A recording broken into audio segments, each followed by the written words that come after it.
Бисмиллах, альхамдулиллах, салату вассаляму аля расулиллах.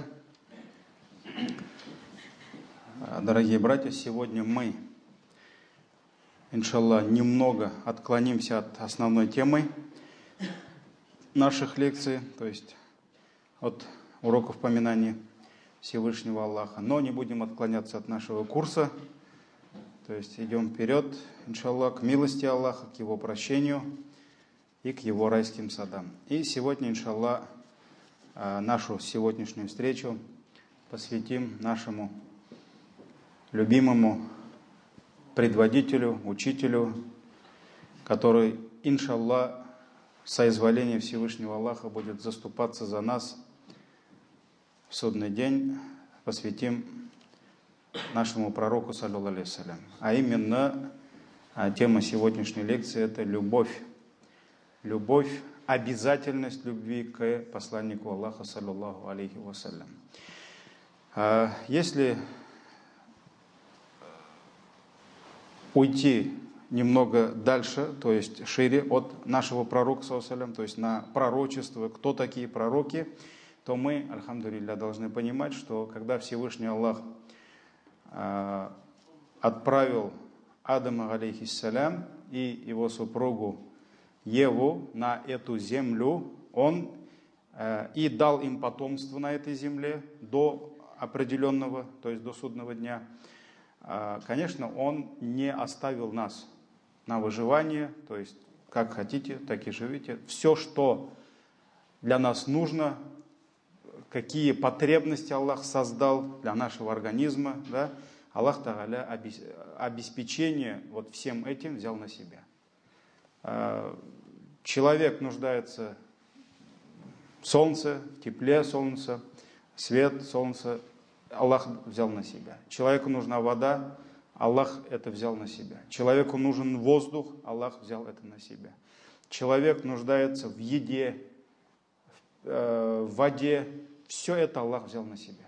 Все это Аллах взял на себя. Но мы прекрасно понимаем, что жизнь человека – это не только его тело и его потребности физические, да? Сначала у нас есть душа, у нас есть сердце.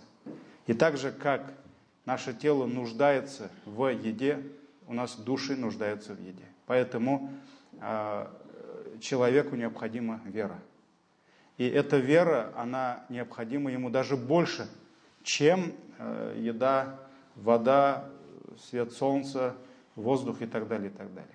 И человек, находясь на этой земле, он должен уметь правильно пользоваться, распоряжаться всем, что Аллах ему дает. Поэтому Аллах дает инструкцию.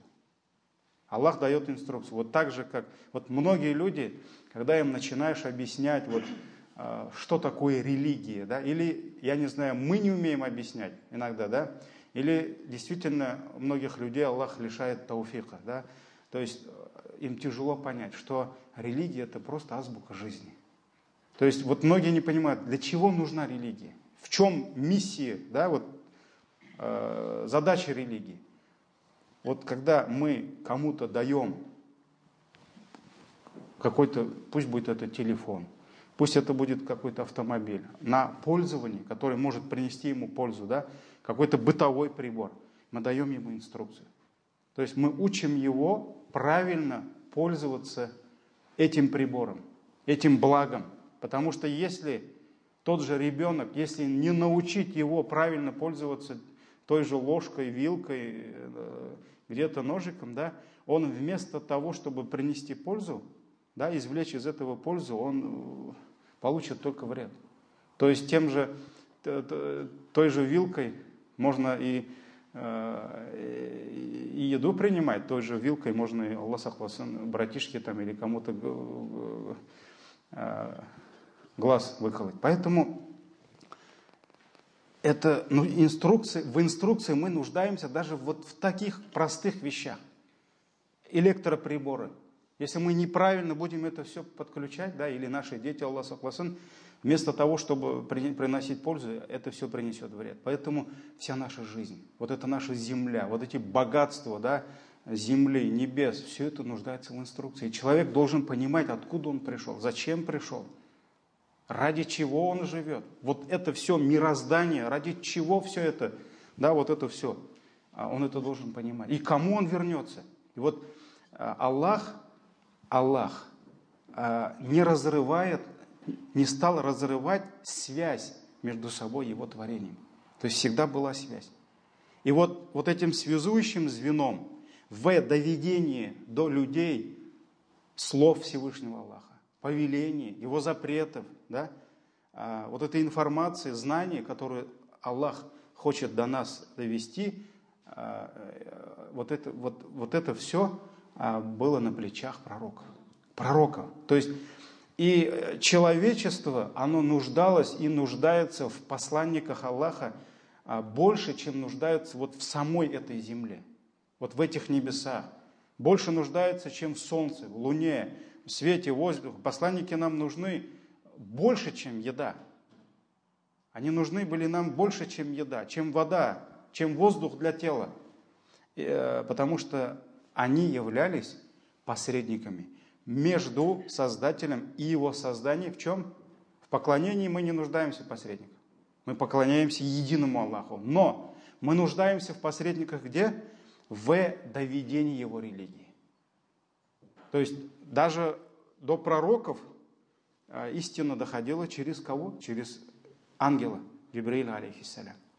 Даже фарзы, харамы доводил до нашего пророка, саллаллаху, ангел Джибраиль, алейхиссалям. Поэтому здесь есть посредник. Поэтому они доводили, они разъясняли нам каноны. Они не только разъясняли, они показывали на личном примере, как мы должны претворять в жизнь религию Аллаха, Его каноны.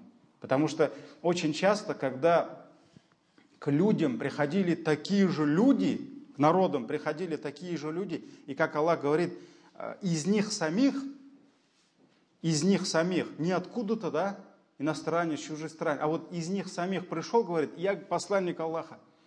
Очень часто в Коране есть аяты, да, об этом. Они говорили, ты же такой же человек, мы же ждали кого-то ангела с небес. Мы ждали ангела. Вот они думали, что вот ангел спустится с небес, вот такой на крыльях, да, соберет вот так крыльями всех возле себя и начнет рассказывать, вот есть Аллах, есть Его религия. Вот люди спрашивали ангелов, где они?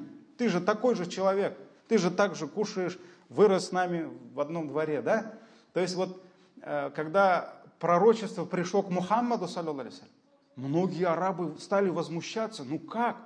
Если Аллах кого-то захочет выбрать из нас, он не его выберет, а он меня выбрал бы, да? Сколько арабов так говорили? Потому что он думал, что он самый умный, самый богатый, да, это Аллах решает, а не они. Кому что дать? Кому-то Аллах денег больше дал, да? А кому-то тауфика дал больше. Поэтому люди ждали ангелов. Но в истории нет ни одного случая, чтобы пророком пришел кто? Ангел. Всегда приходили люди. Даже если Аллах отправлял к людям ангелов с какой-то вестью, что-то довести, что-то показать. В хадисах это все есть, да? К Марьям пришел ангел. Но они приходили в облике таких же людей. Они приходили в облике людей. Почему, спрашивается так? Потому что никто не может понять состояние человека, кроме самого человека. Ангел, мы знаем, они созданы из света. Они не нуждаются в еде. И как может прийти ангел и говорить человеку, который сколько дней не ел, да? У него болит желудок, живот болит, он не ел, он ослаб. И ангел говорит, терпи. Ангел не может это почувствовать, потому что ангел не чувствует голод. Как ангел может прийти к юноше, у которого кипит кровь, да, страсть, но, может быть, пока нет жены, да, и как ангел может ему сказать, там, зина не делай, это, то есть, грех. То есть, для этого нужен человек, который сам. Поэтому пророк, саллаллаху алейхи ва саллям, когда пришел и начал рассказывать людям про религию Аллаха, он сам через это проходил. То есть, если он призывал людей, чтобы они не обижали сирот, они любили сирот, он сам был сиротой. Если у кого-то погибали дети, умер ребенок, и он не знал, что делать, пророк саллаллаху алейхи ва саллям приходил и успокаивал его, потому что он сам терял детей. Так ведь? Он сам терял, он знал, что это такое. Он знал, что такое быть сиротой. Он знал, что такое голод. Он знает, что такое страсть мужчины по отношению к женщине. Поэтому он не говорил: казните того юношу, который сказал: благослови меня, хочу зина делать. Да? Помните хадис? Ну это же вот так можно понять, да? Дай мне разрешение совершать прелюбодеяние. Он же понимал, что это молодой мужчина, да? Ему нужна женщина, и поэтому он позвал его к себе. То есть вот Аллах избрал пророков, чтобы они не только рассказывали людям, они на личном примере показывали, каким должен быть мусульманин, как он должен претворять вот этот аят, или вот этот аят, или вот этот аят в жизнь. Пророк, саллаллаху алейхи ва саллям, поэтому он был ходячим Кораном по земле. Когда спросили у супруги, каков был нрав пророка, саллаллаху алейхи ва саллям, она сказала: его нравом был Коран. Он улыбался, это был Коран. Он кого-то за что-то поругал, это был Коран. Он шел, это был Коран. Он говорил, это был Коран. Он молчал, это был Коран. Так ведь? Поэтому где-то он проявлял милосердие, это был Коран. Где-то он проявлял твердость, или даже жесткость где-то было, да? Мы помним, когда минбар уже готов был упасть, да? Это был Коран. Поэтому пророки, они были вот этими посредниками в доведении религии Аллаха его рабам. И это те самые послы Аллаха к его рабам, которые доводят до них его послание, призывают к его религии. Абдулла ибн Амр ибн аль-Ас передает, что пророк, саллаллаху алейхи вассалям, сказал, этот хадис мы видим в сборнике имама Муслима: «Иннаху лам якун набийюн кабли, илля кана хаккан алейхи ан ядулля умматаху аля хайрин ма я'ламуху лахум». То есть, воистину, до меня не приходил ни один пророк, не было ни одного пророка, кроме как на него была возложена обязанность. Какая? Довести до его общины, или же побуждать его общину, направлять его общину к тому благу, которую он знал для них.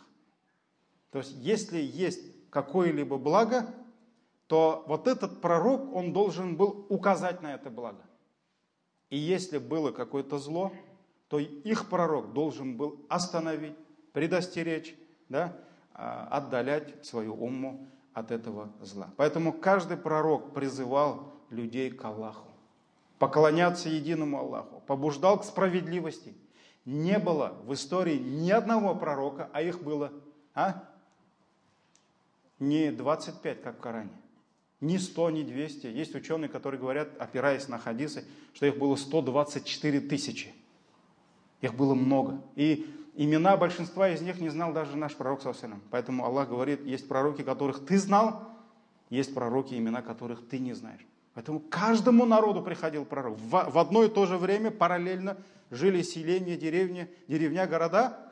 У каждого села иногда был свой пророк. Как сегодня мы даже по деревням имамов не можем найти. Да? То есть мы знаем в Коране несколько пророков, которые жили вместе. То есть тот же люди приходили к Давуду, потом приходили к его сыну Сулейману. Так ведь? Поэтому был Якуб, алейхиссалям, были его сыновья, был его сын Юсуф, алейхиссалям. Так ведь? Есть мнение, что его сыновья тоже были пророками. Поэтому в одно и то же время параллельно жили много-много пророков. Потому что каждый из них был ниспослан именно в свое селение. И он не отвечал за селение, может быть, соседнее, потому что у них был свой пророк. И только пророк, саллаллаху алейхи ва саллям, он пришел как пророк для всех народов уже, для всех народов, для всех времен. Поэтому абсолютно все призывали к справедливости. Ни один пророк никогда не призывал к зульму. Мы не знаем ни одного случая. И этого не может быть, чтобы какой-то пророк призывал к зульму.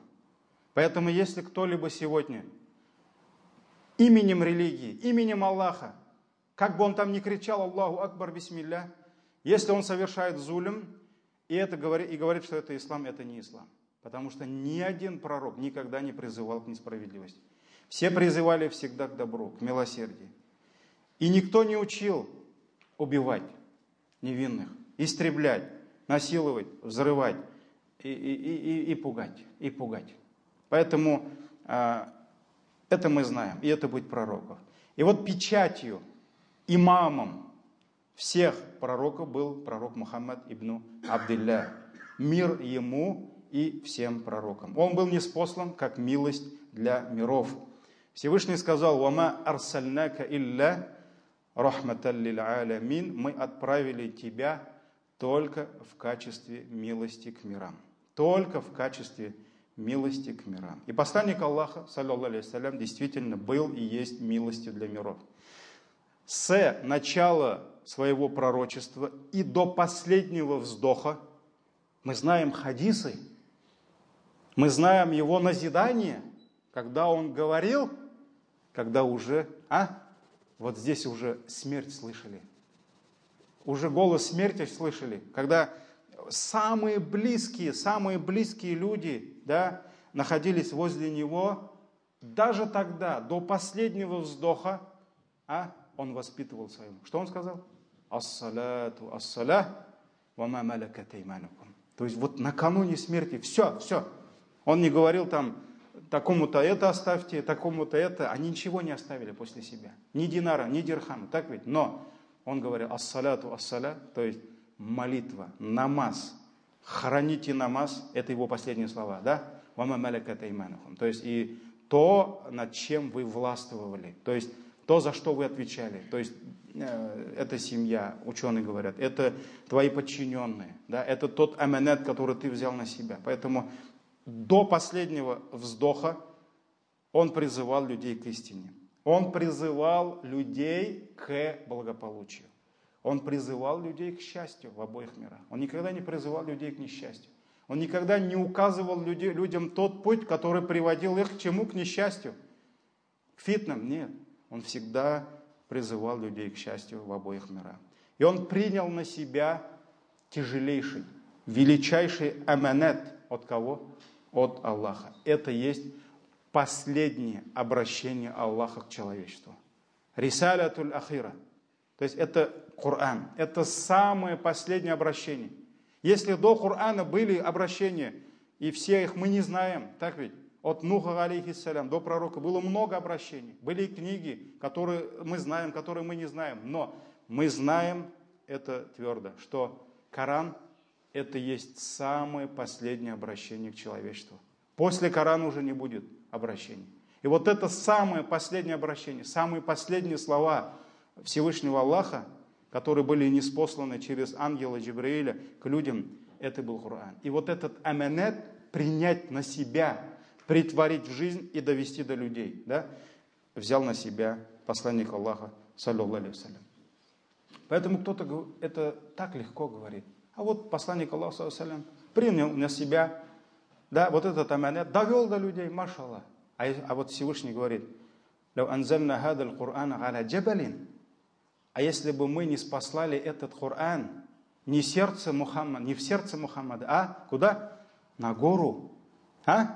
«Ля-раайтаху хаши'ан мутасадди'ан мин хашьятилля». Вы бы непременно увидели вот эту гору, огромная гора, она бы рассыпалась от страха.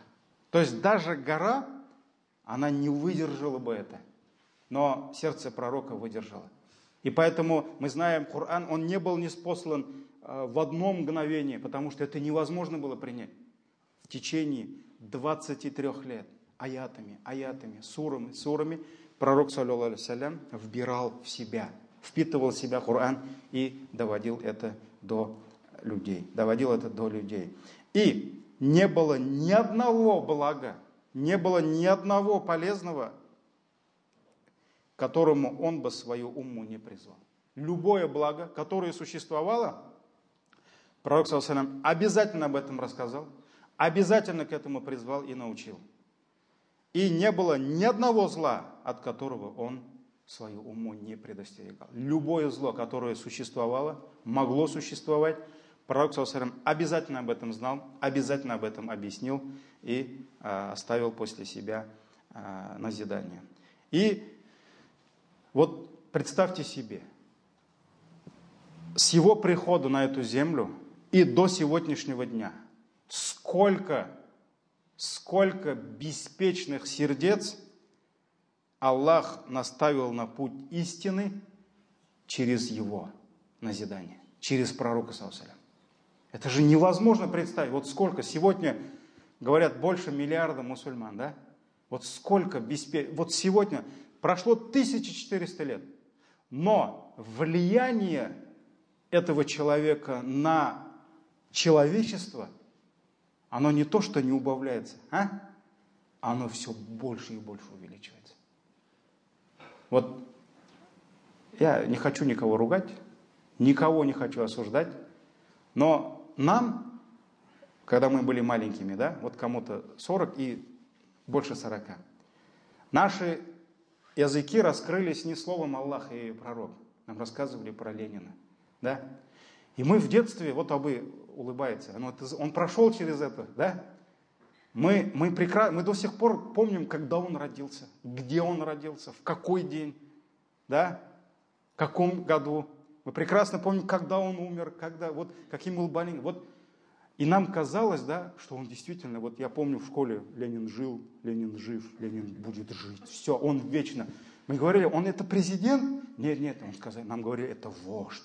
А кто такой вождь? Вот мы, то есть человечество, люди ему поклонялись. Так ведь? Его даже нельзя было хоронить. Вы что? Самая большая мечта была это поехать в Москву и увидеть его. Да? Но прошли какие-то 20-30 лет. Да, какие-то 20-30 лет для истории. Это же мгновение. 22 апреля. Кто знает, какой день? День его рождения, да? Вот я не помню, в Казани или в Москве журналисты выходят на улицу с камерой, телевизионщики, останавливают молодых людей и спрашивают, а вы знаете сегодня какой день? Кто-то говорит, там, пятница или там вторник, да, ну... Нет, сегодня 22 апреля, да, сегодня 22 апреля. Да. А вы знаете, чей сегодня день рождения? Не знают, понимаете? Потом спрашивают, а вы знаете, кто такой Владимир Ильич Ленин? Одна девушка или парень, не помню, неважно, говорит, по-моему, артист какой-то. Понимаете? Все, его нет. Не то, что его нет. Те люди, которые на уроках стояли, вот так учили нас поклоняться ему, они сейчас говорят, это он во всем виноват. Я сам анализирую, да, те наши учителя, которые были за коммунизм, сейчас они там за Единую Россию или за кого-то, да, еще, они сейчас нам говорят, вот они во всем виноваты. Мы бы сейчас, если бы не они, если бы это не этот Ленин, мерзавец, мы бы сегодня были самые богатые, самые сильные державы, там, не знаю, империи в мире, нас бы все боялись, да? Вот, понимаете, как все меняется? Как все меняется? Двуличие, многоличие, да? То есть я даже спросил, а это же вы нас учили тогда? Вы же нас учили, что он самый лучший, что ему надо поклоняться, понимаете? Вот, а прошли какие-то несколько десятков лет. А пророк, ﷺ, 1400 лет, больше даже прошло. Но его влияние на сердца людей, на умы людей все больше и больше. Это же баракат. Вот это и есть истина. Поэтому кто хотел, желал конкурировать с ним, да, стать лучше него, где они сейчас? И где наш пророк? Саллаллаху алейхи вассалям. Поэтому чем мы дальше от него, тем все больше люди. Да, может быть, качество у нас уже не то. Мы сподвижниками не сможем быть. Мы табиаинами не сможем быть. Да, мы саляфами не сможем быть. Но мы любим пророка, саллаллаху алейхи. И нас все больше и больше. Альхамдулилля. И вот эта любовь к нему, она не просто мы живем этим, мы исправляемся этим. Это нас воспитывает. Мы приходим в мечеть, и имам или кто-то, неважно, говорит нам, вот пророк, саллаллаху алейхи вассалям, сказал вот так, вот так, вот так. И он стоит и думает, а у меня же не так. значит, я должен исправиться, значит, я не прав. И он начинает исправляться, хотя не всегда так, да, к сожалению. Но, альхамдулилля, пророк ﷺ исправляет. И вот невозможно представить со дня его прихода и до сегодняшнего дня, сколько беспечных, заблудших сердец Аллах наставил на путь истины через его послание, через его пророчество. Так ведь? Это невозможно представить. Сколько слепых глаз Аллах раскрыл.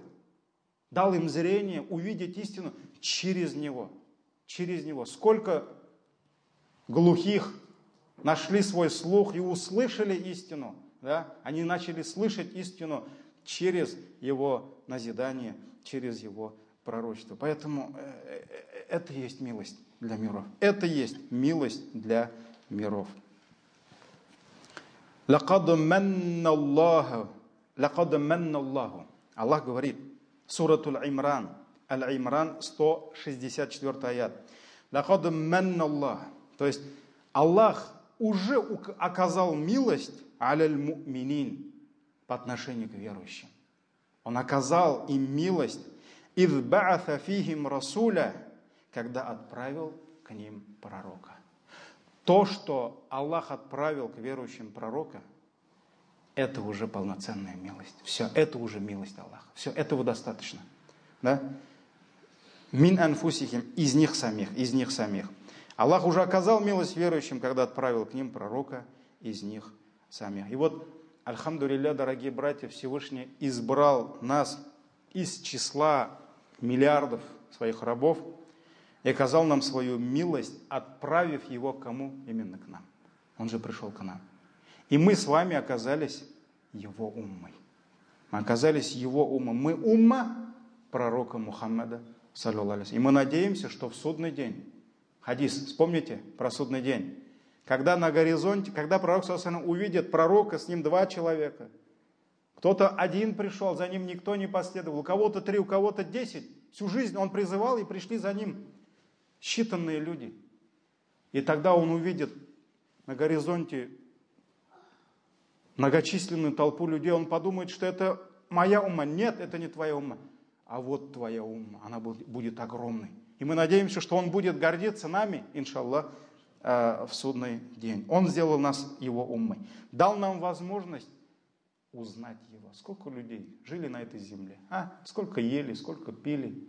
Да? Может быть, почувствовали, что такое золото, серебро, все остальное. Но они даже не узнали, кто такой пророк совсем. И когда человек окажется в могиле, первый вопрос, хадис, он будет слышать звук сандалий тех людей, которые пришли проводить его в последний путь. И когда этот слух, этот звук исчезнет, когда люди уйдут, придут к нему ангелы и скажут, что ты скажешь об этом человеке? То есть о ком спросят? Вот именно спросят об этом человеке. И человек, которому, альхамдулилля, Аллах дал свою милость, и он знал этого человека, и не понаслышке, он следовал за ним, он любил его, он скажет, это Мухаммад, его раб и посланник. А тот мунафик или неверный, когда у него спросят, он скажет, я знаю то, что люди о нем говорили. То есть он не знает о нем. Поэтому сколько людей, Аллах лишил их того, чтобы они узнали его. Альхамдулиллах дает нам изучать его, читать о нем. Вот сегодня, да, вот прошло 1400 лет, даже больше, да, и мы столько знаем о нем. Вот о ком еще могут знать больше? Вот задайте вопрос. А на этой земле жило много сильных людей. Были сильные цари, которые управляли там государствами, да, вот там фараоны строили, да. Были люди, которым поклонялись, да, но давайте зададим вопрос. Человечество о ком знает больше, вот, чем о пророке? Мы знаем о пророке столько, машаллах. То есть у нас есть возможность, да? То есть Аллах бережет для нас столько знаний о нем. Мы знаем, как он улыбался. Мы знаем, как он плакал. Мы знаем, как он здоровался, какой рукой, как, с чего начинал, с кого начинал. Да? Столько хадисов, вот имам Аль-Бухари, имам Муслим, другие вот эти ученые хадисов, да, в своих книгах оставили вот эти картины, эпизоды из его жизни, машаллах. Мы столько о нем можем знать. О ком еще может быть вот столько знаний, да, хранится. Поэтому это же баракат, это милость от Всевышнего Аллаха. Альхамдулилля, который наставил нас на путь истины, и как подошли к пророку саллаллаху сподвижники и сказали: «Ляуля фадлуллахи алейна, ляуля фадлуллахи лана», то есть, если бы не была милость Аллаха по отношению к нам, мы бы не молились и не жертвовали на пути Аллаха. То есть то, что мы с вами здесь, да, находимся, это не потому, что мы там татары, да, как некоторые говорят. Это не потому, что там мы какие-то избранные, у нас фамилия такая, да, или еще. Нет, это милость Аллаха. Если бы не было милости Аллаха, никто бы здесь не сидел. Если бы не было милости Аллаха, никто бы 5 намазов не читал. Если бы не было милости Аллаха, никто бы не жертвовал на пути Аллаха ни копейки. Поэтому это милость Аллаха. И поэтому давайте будем благодарными. Обязанность – это ваджиб, это фарз. Для каждого мусульманина знать, понимать, помнить высокую степень пророка, саллаллаху алейхи вассалям, и любить его. Любить его так, как ты даже не любишь своих детей. Ты должен любить его так, как ты не можешь любить даже своих родителей. Атингны. Ты не можешь любить так свою жену, как бы ты там ее не любил. Да? Ты не можешь любить так мужа. Вот мужчина, которого обязана любить каждая мусульманка больше, чем своего мужа. Это кто? Это пророк, саллаллаху алейхи вассалям. Пророка невозможно любить меньше, чем... То есть никто, ни одна женщина не имеет права любить своего мужа больше, чем пророк, саллаллаху алейхи вассалям. Пророка мы должны любить больше, чем любим самих себя. Для нас это кажется вот просто, да, но это не так просто. Нужно быть честным. Есть ли у нас любовь такая в наших сердцах? Аллах Всевышний сказал: «Ан-набию», пророк, «ауля биль му'минина мин анфусихим». Пророк ближе к верующим, чем они сами. Вот для тебя, для твоего сердца, пророк, саллаллаху алейхи вассалям, любовь к нему должна быть ближе, чем ты сам. Вот как кого-то можно любить больше самого себя? Да? Вот это нефс, эго. Всегда человек предпочитает нефс. Вот я слышал, как мужчины говорили: да я жену люблю больше себя. Ну, когда жена улыбается, когда ему готовят там, убирается там, красится. Вот не дай Аллах, если жена что-то не даст мужу, да, или там дорогу пересекет, да, все, нет уже никакой любви. Потому что он лукавит. Он себя, свой нефс, по-любому любит больше. Потому что если бы он любил жену больше, он бы всегда нефсом, жертвуя своим нефсом, да, он бы отдавал предпочтение жене. Ну, небольшая ссора в семье, все уже видно, что нефс тут впереди всего. Поэтому Аллах сказал: «Ан-набию ауля биль му'минина мин анфусихим». Аллах сказал: пророк ближе к верующим, чем они сами. И добавил: «Ва азваджуху уммахатухум». А его жены являются кем для нас? Это их матери, это их мамы. А мама это кто? Обычно это самый близкий человек. Да? Самый близкий человек. Потому что они нас родили, они нас воспитали. И проявляли к нам милость. Но про это, завершение аята, мы попозже еще вернемся к этому. В сборниках имама Аль-Бухари и Муслима передается хадис, где посланник Аллаха, саллаллаху алейхи вассалям, сказал: «Не уверует из вас никто, пока я не стану для него любимее, ближе, чем его родители, чем его дети и чем все люди на этой земле». То есть пока человек не станет, пока мусульманин не станет любить пророка, саллаллаху алейхи вассалям, больше, чем все люди вместе взятые, совершенства имана, совершенства его ислама еще не будет. Поэтому пророк, саллаллаху алейхи вассалям, должен быть ауля, он должен быть прежде всего. И тот же имам аль-Бухари, рахимахуллах, приводит слова Умара, который сказал, когда услышал эти слова, потому что когда пророк, саллаллаху алейхи вассалям, давайте вернемся к началу хадиса, когда пророк, саллаллаху алейхи вассалям, начал говорить эти слова, сподвижники говорят, что он взял за руки Умара. То есть очень часто, чтобы довести до сердец, довести до сердца своего сподвижника, пророк, саллаллаху алейхи вассалям, иногда брал их, вот так брался за их руки. Иногда там хлопал по плечу. То есть вот эта близость, она открывала двери куда? Туда, в сердце. Так ведь? В сердце. И он взял так за руку Умара и сказал вот эти слова. Не уверует из вас никто, пока я не стану для него любимее, чем его родители, дети и все люди. Бухари Муслим. И вот имам аль-Бухари передает.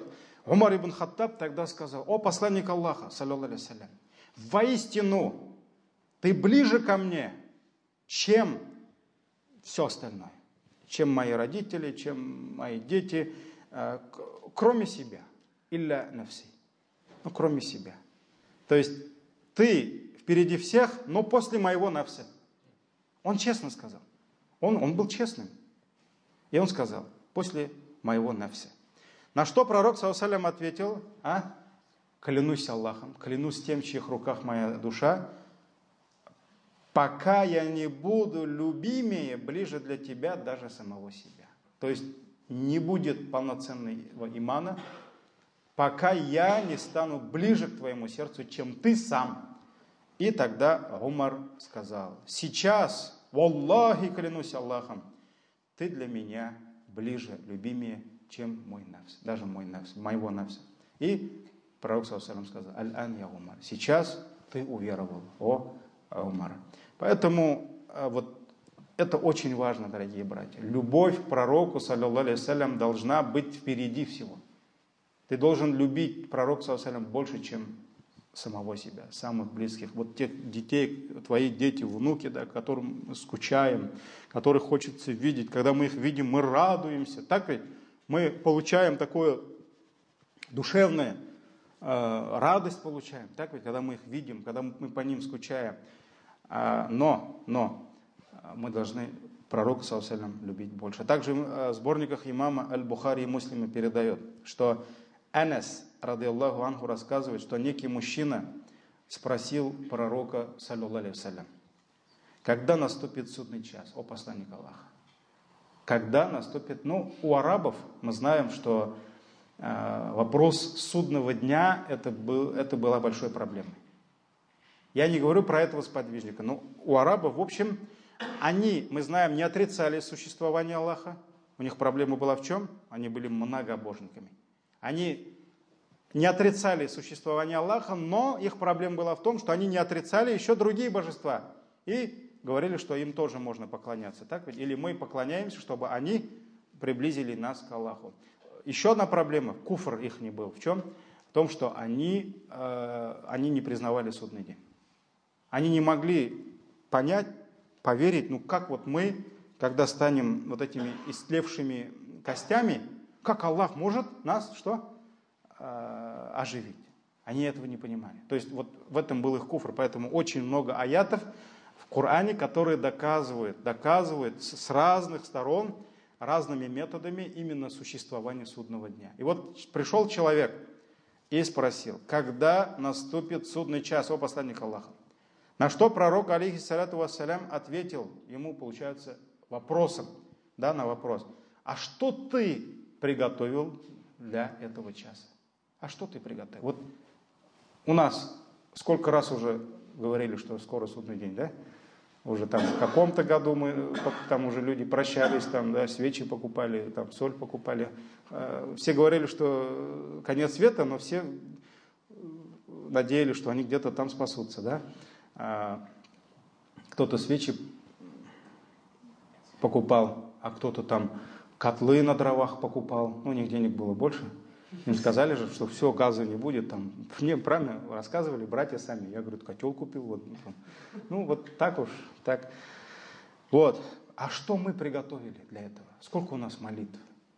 Да? Сколько у нас в багажнике молитв, ночных молитв, духа, других, да? Сколько у нас дополнительных постов? Мы про обязательно не говорим, потому что у нас там нет выбора. Мы обязаны это делать. Да? Сколько у нас дополнительных постов? Сколько у нас пожертвований? Сколько раз мы умру делали? Сколько раз мы благие дела совершали? Сколько? Вот поэтому посланник Аллаха, саллаллаху алейхи ва саллям, сказал: а что ты приготовил для него? Тогда этот мужчина ответил: я не приготовил для него так много намазов. То есть речь идет о дополнительных. И речь идет о сподвижниках. Потому что сейчас может кто-то сравнить, вот подумать: да, у меня же много их, я же раз в неделю встаю там, да. Ну, это сподвижники. Мы не можем сравниться с ними. Мы это там. Поэтому самый, может быть, тот, кто меньше всех там совершал дополнительные молитвы, он лучше всех нас, так ведь? Это однозначно. Поэтому он сказал: я не приготовил для него так много намазов, так много постов и пожертвований. Но у меня есть что? Я люблю Аллаха и его посланника. Я люблю Аллаха и его посланника. Саллаллаху алейхи ва саллям. Тогда пророк сказал ему: тогда ты будешь с тем, кого ты любишь. То есть в судный день, вот в этой жизни, кого ты любишь больше всех, вот в судный день ты будешь с ними. И Анас, радийаллаху анху, сказал, Анас, это передатчик этого хадиса, который был свидетелем вот этого разговора, он говорит: со дня принятия ислама мы, говорит, ни разу так не радовались, вот так, как порадовались вот этому хадису. То есть мы ни разу так не радовались. Это же радостная весть. Если ты любишь Аллаха и его пророка, то у тебя есть шанс в судный день быть с теми, с кем, кого ты любишь. И Анас, радийаллаху анху, сказал: я люблю Аллаха, его посланника, я люблю Абу Бакра, я люблю Умара, и я надеюсь, в судный день буду с ними, даже если в этой жизни не совершал их дела. То есть Анас сказал: я не могу быть как пророк, я не смог быть как Абу Бакр, потому что, Абу Бакр был лучшим. Я не смог быть как Умар, потому что вот эти Абу Бакр, Умар, Усман, Али, это были эталоны. То есть даже другие сподвижники не могли быть как они. Поэтому сподвижники говорят, что когда умер Абу Бакр, пришли табигины, вот мы последующим поколениям мы рассказывали о Абу Бакре, о Умаре так, как рассказывали им суры из Корана. Потому что это были самые лучшие.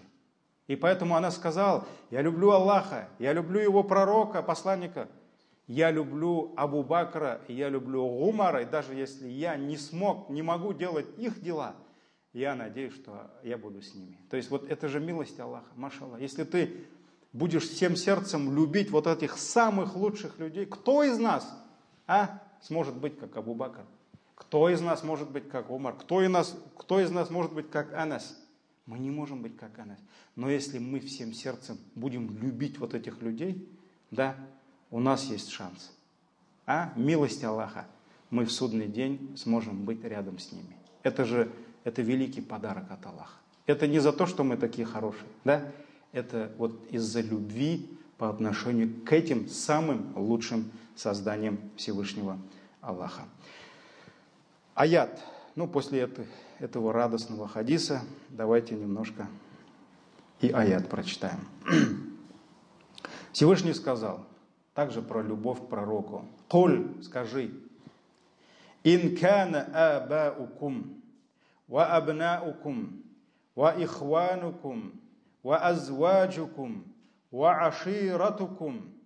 Скажи, если ваши отцы, родители, ваши сыновья, речь идет о детях, ваши братья, то есть наши родные люди, так ведь, близкие к нам, ваши супруги, то То есть для сестер это мужья, для братьев это жены. Так ведь для нас. Ва азваджукум. Ва аширатукум. Ваши семьи. Ва амвалун иктарафтумуха. Приобретенное вами имущество. Ва тиджаратун. И торговля. Тахшауна касадаха. Застоев, которые вы опасаетесь. То есть мы же опасаемся, что торговля может там упасть, выручка, да, становиться. Переживаем. Уамасакину тардаунаха. И жилище, которое вы успели облюбовать.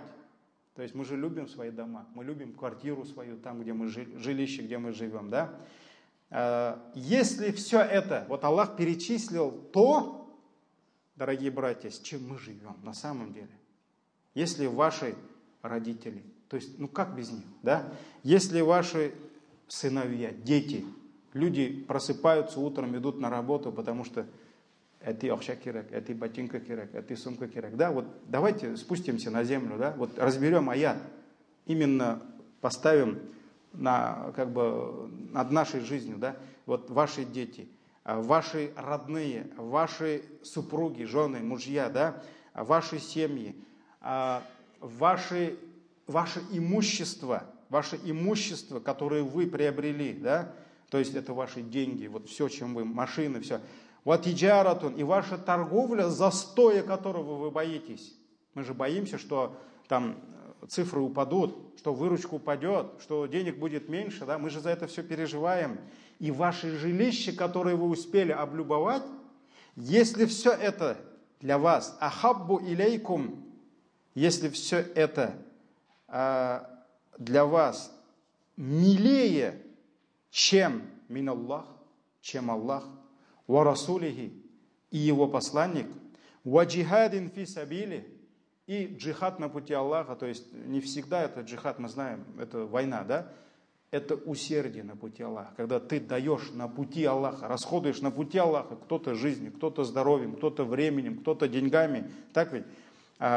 Фатараббасу хатта яти Аллаху би амр. Если вот все это, все, что Аллах перечислил, милее для ваших сердец, чем Аллах и его посланник и джихад на пути Аллаха, то что? Аллах сказал, ждите, пока Аллах не придет со своим велением. То есть наказание Аллаха придет. Ждите. Ждите наказания Аллаха. Валлаху ля яхдил каумаль фасикин. И Аллах не наставляет на прямой путь нечестивых людей. Вот этот аят, да, вот действительно то, что Аллах перечислил в этом аяте, вот все это, дорогие братья, все это пленит, осаждает наши сердца. С этим мы просыпаемся, с этим мы ложимся спать, мы радуемся, потому что вот здесь у нас хорошо все, да? Мы печалимся. Что случилось, брат? Почему? А вот у меня проблема. Где? Вот в этих вещах. Или на работе проблема, выручки нет. Да? Или с женой что-то не поделил. Или с детьми. То есть вот то, что Аллах перечисляет. Так ведь? Почему мы радуемся? Вот радуемся вот с этим. Почему мы печалимся? Вот в этом печалимся. Да? Мы ложимся спать с этим. Мы иногда ради всего вот этого, ради этого дружим мы. Мы ради этого враждуем иногда. Так ведь? Поэтому вот действительно здесь есть о чем подумать. Если все это милее для наших сердец, чем Аллах и его посланник, то ждите наказания Аллаха. Поэтому любовь к Аллаху и любовь к его пророку, она первична. Она первична. Давайте посмотрим, иншаллах, я постараюсь вкратце, несколько показателей, алямат, то есть показатели любви к пророку, саллаллаху алейхи вассалям. Первый показатель. Когда кого-либо любишь, то радуешься, когда твои глаза его видят. Так ведь? Радуешься, когда твой слух слышит его голос. Так ведь? Это не есть плохо. Это хорошо. Пророк, саллаллаху алейхи вассалям, так любил Хадиджу, что когда после смерти Хадиджи, он же скучал по ней, он хотел ее видеть, он хотел ее слышать, и он сидит дома, представьте себя, да, себе, прошло сколько-то лет, и стук в дверь. Кто там? Женский голос. Женский голос. И он вскочил. То есть в этом голосе он услышал голос Хадиджи. Это была родная сестра Хадиджи. И он сказал: Аллахумма Галя. Он сказал: о Аллах, это же Галя. Это же Галя. То есть он хотел услышать его, он скучал по ее голосу. Это все в порядке вещей, это все нормально, дорогие братья. Поэтому не говорите там, не думайте, что вот сейчас придете домой, жену видите, если возрадуетесь этому, это плохо. Нет, радуйтесь, машаллах, как? Это же милость Аллаха, да? Если кто-то увидит жену и радуется, да, это же, машаллах, значит, жена хорошая, как в хадисе говорится, да? Радует, когда ты ее видишь. Вот, поэтому вот когда ты кого-то любишь, да, то увидеть его это великая милость. Поэтому, как наши бабушки говорили, Аллахның дидарын көру, увидеть Аллаха, лицезреть Аллаха. Так ведь? Увидеть Аллаха, это же великая милость. Вот Аллах, Он милостив и дает нам возможность, не в этой жизни, а в раю увидеть Его. Увидеть Аллаха. То есть каждый верующий, даже если он не пророк, даже если он не приближенный сподвижник, даже если он не мученик на пути Аллаха, любой верующий, у него есть шанс увидеть Аллаха. Увидеть Аллаха. И вот, конечно, мусульманин хочет увидеть Аллаха, потому что он любит Аллаха. Он любит Аллаха. И он мусульманин, который любит его пророка, конечно, он хочет увидеть его. Конечно, он хочет увидеть его. И вот самое первое, вот я все-таки вот это выбрал, да, самый первый, один из самых первых показателей любви к пророку – это огромное желание, любовь увидеть его лицо, увидеть его. И имам Муслим передает в своем сборнике достоверных хадисов от Абу Хурайра, радиаллаху анху, который сказал, что посланник Аллаха, саллаллаху алейхи ва саллям, сказал: «Мин ашадди уммати ли хуббан нас». То есть из моей общины больше всего любят меня те люди, якунуна ба'ди, которые придут после меня. Вот он не сказал те, которые рядом со мной, да? Он сказал, это люди, больше всех будут любить меня те люди, которые придут после меня. Явадду ахадухум лау раани би ахлихи ва малихи. Чтобы увидеть меня, они бы отдали свои семьи и отдали бы все свое имущество. То есть они бы пожертвовали всеми своими близкими, да? Он бы для этого отдал свою жену, он бы отдал своих детей. То есть это не значит, что нужно, да, вот так, нет. То есть он бы все отдал, чтобы только увидеть пророка. Потому что пророк для него, он ближе, чем его любимая жена, чем муж, чем его дети. То есть он ближе, чем вот это все, его имущество. Машину он бы явно отдал бы. Вон там машина стоит хорошая, да? Он бы отдал эту машину. Поэтому вопрос, дорогие братья, сколько бы мы отдали? Сколько бы мы отдали, чтобы увидеть нашего пророка, саллаллаху алейхи ва саллям? Вот самые, то есть больше всех любят меня те люди, которые придут после меня. И один из них, он бы пожертвовал своей семьей и своим имуществом, чтобы только увидеть меня. И был случай, вот только что вспомнил, если бы я это заранее, субханаллах, вспомнил бы, я бы нашел бы это где, в какой, да, после какой битвы. Нет, это Ухуд, когда шайтан начал распространять, что пророк Мухаммад умер, да, эта весть дошла до города.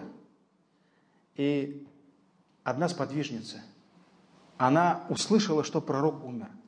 Все, солнца нет, дня нет, света нет, ничего нет, все. Потому что кто умер? Пророк умер. Каждый сподвижник, когда он жил, он даже не думал, что пророк может умереть, и они могут услышать о его смерти. Все думали, что пророк всех похоронит, потом сам умрет. Поэтому это была огромная фитна для сподвижников, когда они услышали, что пророк умер. Кто? всех, даже Умара, успокаивал? Абу Бакр. Так ведь? Абу Бакр успокаивал. И эта сподвижница, женщина, после войны, уже битвой, все возвращаются. Она вышла вот так к черте города, стоит и ждет пророка. Ее муж также на войне был. Ее дети на войне. И ей говорят: терпи, будь терпеливой, у тебя погиб муж. Она это не слышит. У нее погиб муж. Она это не слышит, этого не слышит. Потом ей говорят: у тебя сын погиб. Она этого не слышит. Потому что она услышала что-то большее. Погиб кто? Пророк. И когда пророк вернулся, она подошла к нему, вот так взяла за его рубаху, вот так потянула, подержала и успокоилась. Потому что пророк жив. Кто жив? Пророк жив. Да, муж умер. Да, сын умер. И не думайте, что сподвижники, они были с другой планеты, да, что для них потерять сына это было легко. Нет, для них было тяжело терять детей. Как вот потерять любимого мужа, да? Но потерять пророка, это невозможно было. И поэтому пророк ﷺ сказал: если вы хотите понять, каково будет для моих сподвижников весть о моей смерти, представьте, что вы в одно мгновение потеряли всех родных. Вот у тебя никого нет. У тебя мама, родители были живы. Вот в один миг они умерли. Аллах сахласан. У тебя жена умерла, у тебя все дети умерли. Брат, сестра. Вот пророк ﷺ сказал: представьте, вот, что в одно мгновение умерли все. Вот такое испытание пришло к ним, когда умер пророк. И поэтому она просто не слышала, что у нее муж умер, что у нее сын умер. Они любили пророка. И поэтому сегодня простой, обыденный, этнический мусульманин, прихожанин или захожанин иногда, да, вот так можно сказать. Если он услышит о таких вещах, он сможет сказать: да они ненормальные были. Вот это и есть ислам, дорогие братья, это все нормально. Любить своего пророка больше, чем всех своих родных. Поэтому он бы отдал все. Он бы отдал все, вот этот пророк сказал, Сахих Муслим, он бы отдал и свою семью, и свое имущество, чтобы только увидеть меня. Поэтому, дорогие братья, да, в этой жизни мы не увидели пророка, но у нас есть прекрасная возможность увидеть его в раю. Поэтому мы должны любить его, мы должны следовать его сунне, мы должны брать его как образ для подражания, вот этот шаблон, да, и по мере наших возможностей подгонять нашу жизнь, вот что там торчит, убирать, чего не хватает, подтягивать, да, вот мы должны по мере наших возможностей следовать за ним, и иншаллах у нас будет возможность увидеть нашего любимого учителя, пророка, саллаллаху алейхи ва саллям, в райских садах. Второй показатель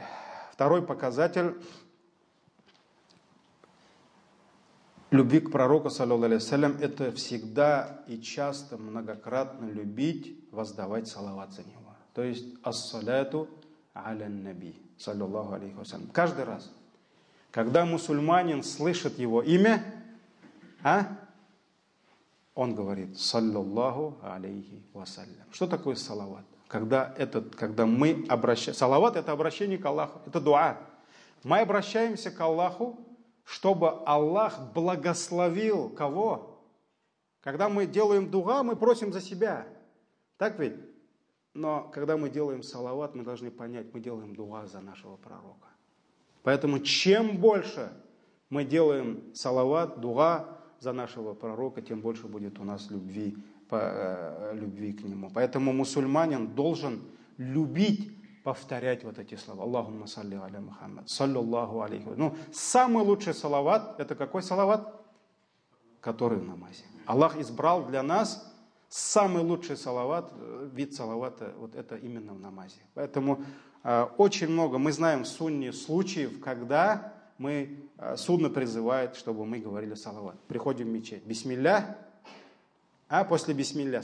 Бисмилля — это право Аллаха, именем Аллаха. Вассаляту вассалям аля расулилля. Кто-то может сказать Аллахумма салли аля Мухаммад. Сунна.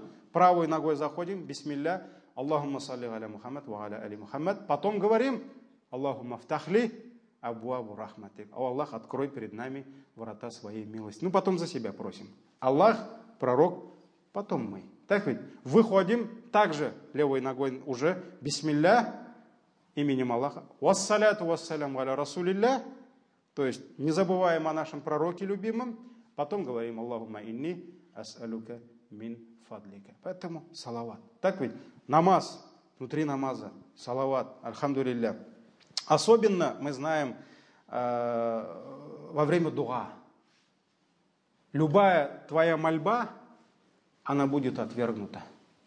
И не будет иметь никакой ценности перед Аллахом, если во время этого дуа ты забудешь восхвалить Аллаха и забудешь попросить за пророка, саллаллаху алейхи ва саллям, благословение за пророка. Поэтому, когда один из подвижников забыл восхвалить Аллаха и сделать салават за пророка и начал просить за себя, что сказал пророк, саллаллаху алейхи ва саллям?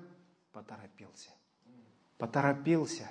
Не надо торопиться. Вот когда просто даже своими словами просите у Аллаха, да, когда даже в торопях, ну не забудьте сказать альхамдулилля и вассаляту вассалям аля расулилля. Потому что от этого ценность дуа поднимается, и у тебя будет шанс намного больше, чем без салавата. Даже есть хадис, где говорится, что отвергнуто. Любая мольба, где не будет салавата, это, по-моему, Табарани передает этот хадис. Особенно в день джумга. Так ведь? День джумга. Пророк саллаллаху алейхи ва саллям сказал: «Акфиру салата алейя йом аль-джумуа ва лейлат аль-джумуа». Имам Байхаки передает хадис, где пророк саллаллаху алейхи ва саллям сказал: многократно увеличивайте салават за меня, когда в день джумга и в ночь джумга.